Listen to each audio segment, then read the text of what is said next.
the latest developments in the Palestinian territory and in particular occupied Jerusalem. Of course, there were the latest resolutions that were adopted by UNESCO entity, of course, that is affiliated by the United Nations. The resolution stresses or denies any connection between Jews and Al-Aqsa Mosque, and the resolution stated clearly that it belongs purely as a Muslim heritage, and also stressed that both the shrine of Habran al-Khalil and the mosque of Bilal ibn Rabah in Bethlehem belong to Palestine and the Palestinians. And of course, with this very important step, lots of other consequences are going to be developing with this very important resolution by the UNESCO. We're very delighted to be having with us here His Excellency Ambassador Mohamed Shazly, former Assistant Foreign Minister and member of the Egyptian Council for Foreign Affairs. Good morning, Ambassador Shazly. Good morning to you. Good morning, Ambassador Shazly. And of course, as Dina said, the most important resolutions adopted by the UNESCO regarding the protection of the Muslim heritage in Palestine, including Al-Aqsa Mosque. How did you follow the meetings of the UNESCO regarding this issue, and how do you see the significance of these resolutions? First of all, let me thank you for shedding light on this very important historical development. Right. I was personally surprised. I was appalled by the media coverage of this event, or the lack of media coverage of this event. This is a monumental step in our struggle for Jerusalem. This is a monumental step for our struggle for Al-Aqsa Mosque. And unfortunately, the media coverage was not up to our expectations. This resolution, it first of all stresses that Al-Aqsa Mosque is part of the Muslim and part of the Arab heritage, and that the Jewish culture has nothing with it. The resolution calls Al-Aqsa Mosque and Al-Haram al-Sharif by their Arabic and by their Islamic terms, rather than the Temple Mount as the Israelis have used to call it. It names Israel as an occupying power. All these are very important developments for our struggle for Al-Aqsa Mosque. It also condemns Israel's practice against the Muslims who want to access the Islamic shrines, and it also condemns the archaeological or so-called archaeological excavations that are taking place under the Al-Aqsa mosques, and calls on Israel to stop this illegal activity. This is a monumental triumph for us, and we should capitalize on it, and we should not repeat our mistakes.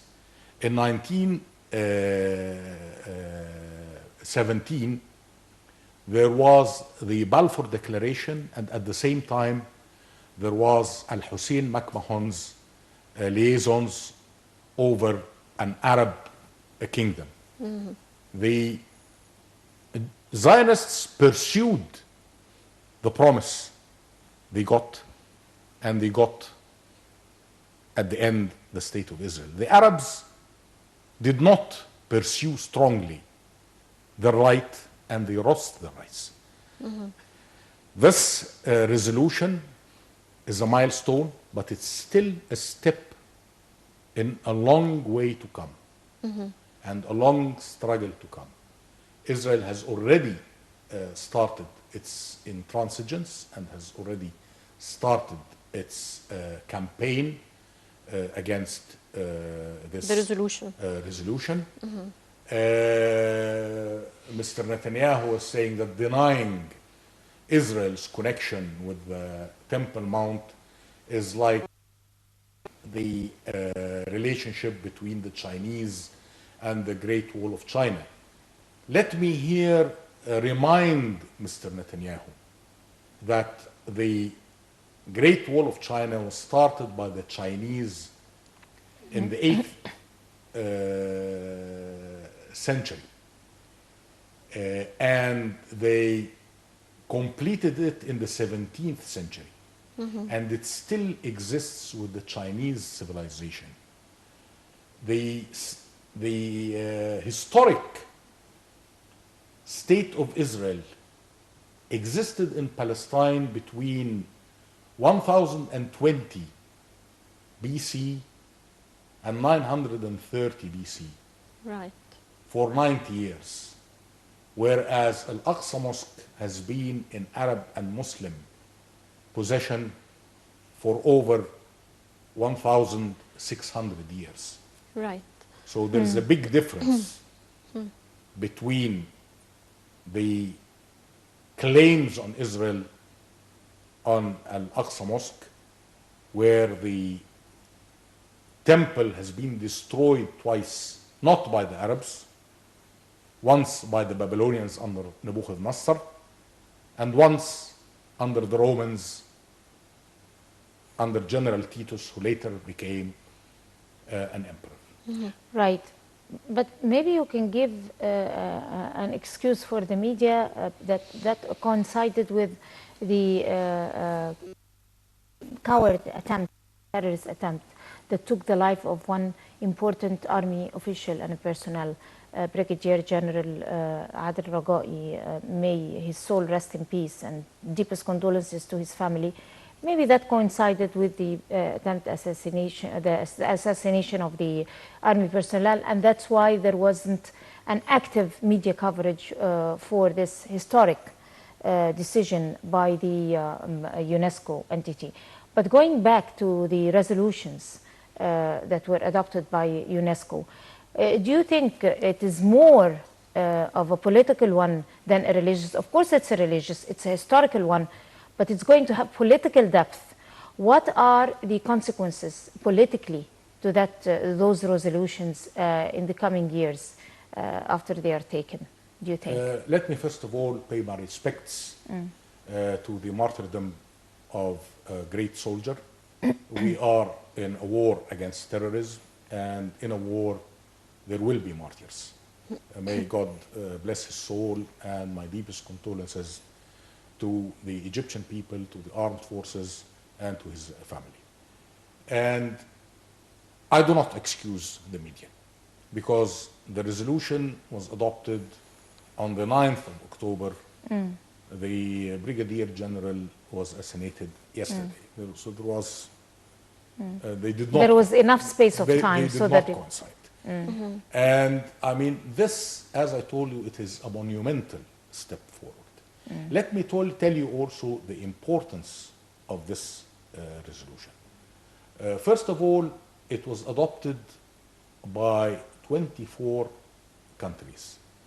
These 24 countries include Russia and China, two of the permanent members of the UN. Security Council. It also, I will repeat again, China and Pakistan, two of the largest Asian nations. In Africa, it includes Egypt, Nigeria, and South Africa, the three largest countries in Africa.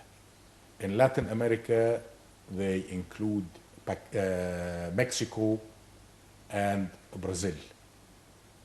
This gives weight to this resolution. And if we take even those who abstained, and abstention is not a vote against, but it's sort of neutrality. Neutrality, that's true. It includes France. Therefore, we can say that 3 of the 5 permanent members of the Security Council were not against this resolution. It includes Argentina, which is the third also largest country in Latin America.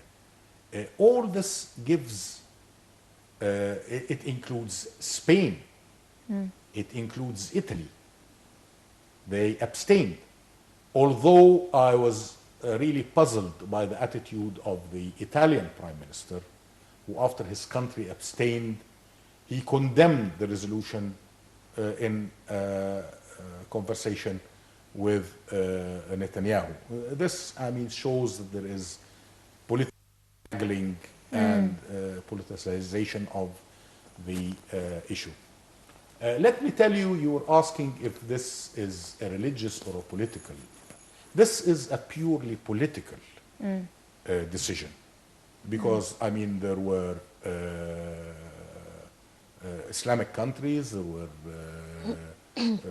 Buddhist or countries, if we take China, the background there, and Confucian, there are Christian countries, there are Catholics, and there are Protestants. So we can't say that it is a religious. It's it was a political more than over religious. It is political. And you can correct me if...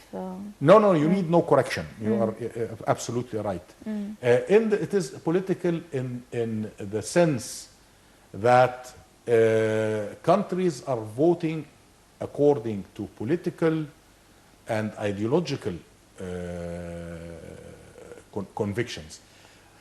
The UNESCO, although it is a cultural and educational and a scientific organization, it is highly politicized. Between 1978 and 84, 78 and 84, I think, the Director General of UNESCO was a Senegalese. He was the first African to head the organization.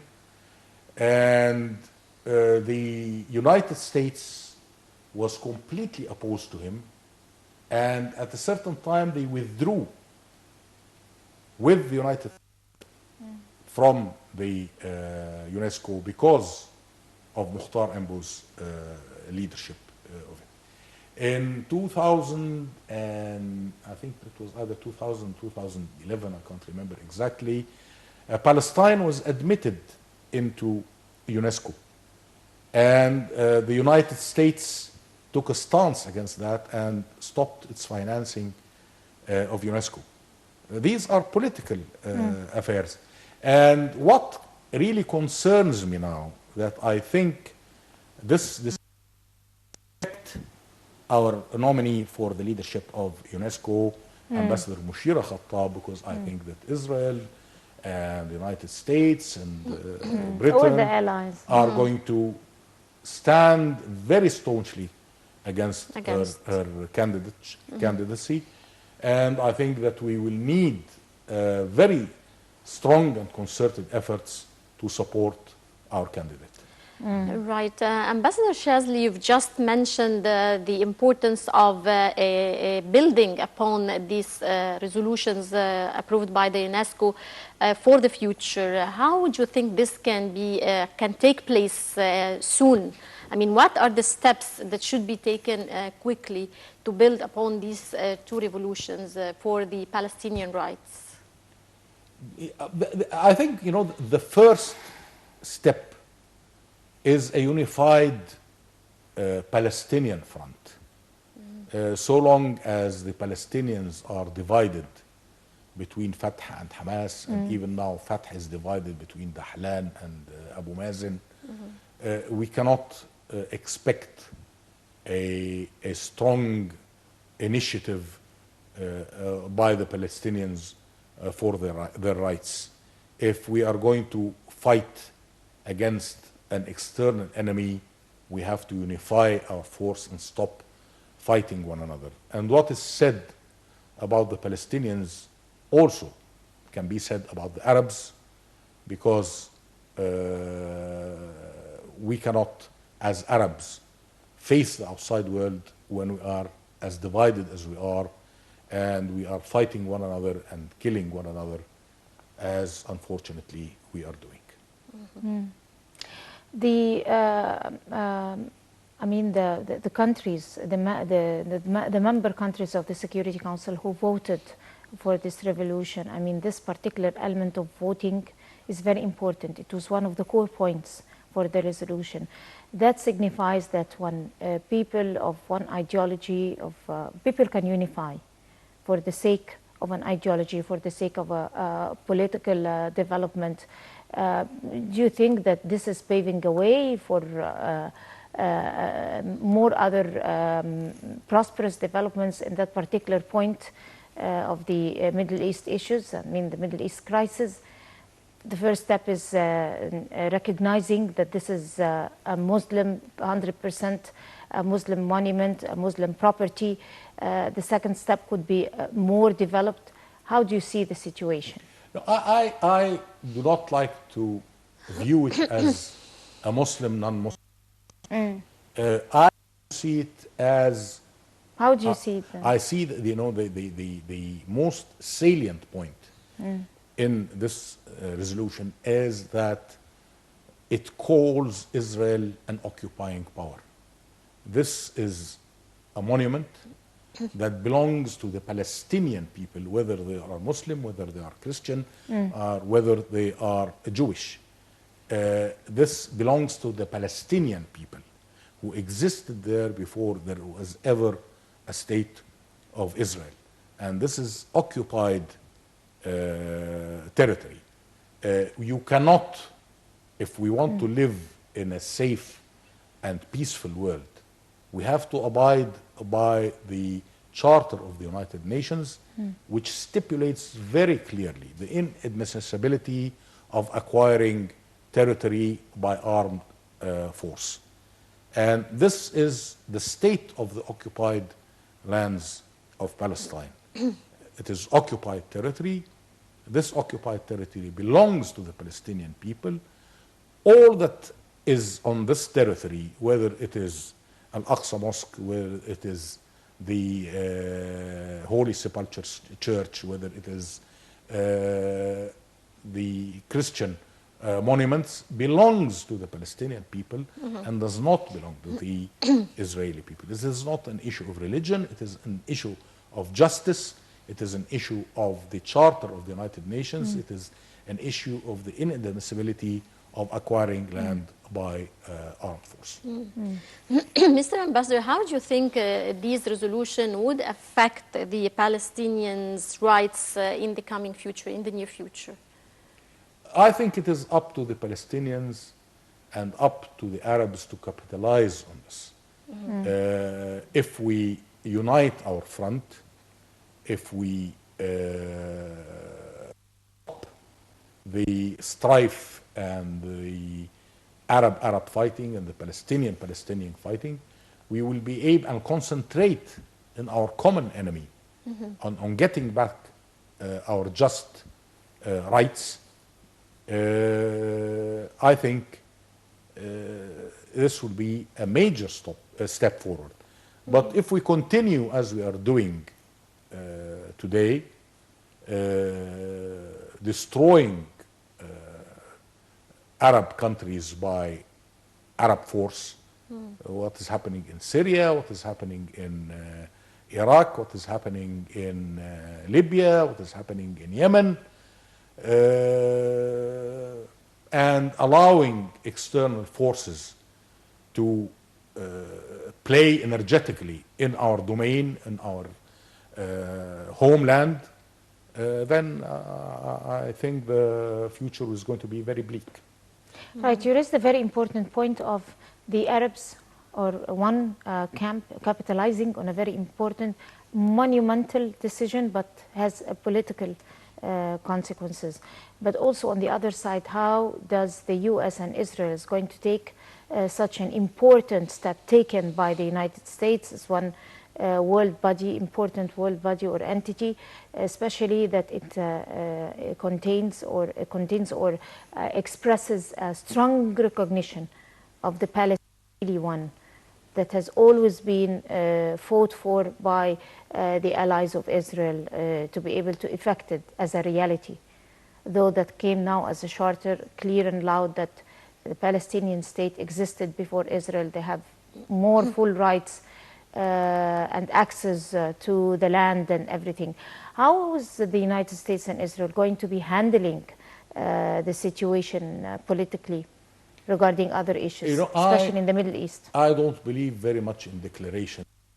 I believe very much in deeds.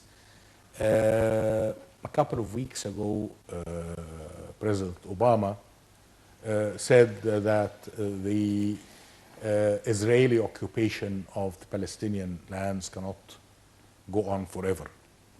This is a very encouraging piece of rhetoric. Exactly. But at the same time, he gave Israel a 38 billion grant for armaments.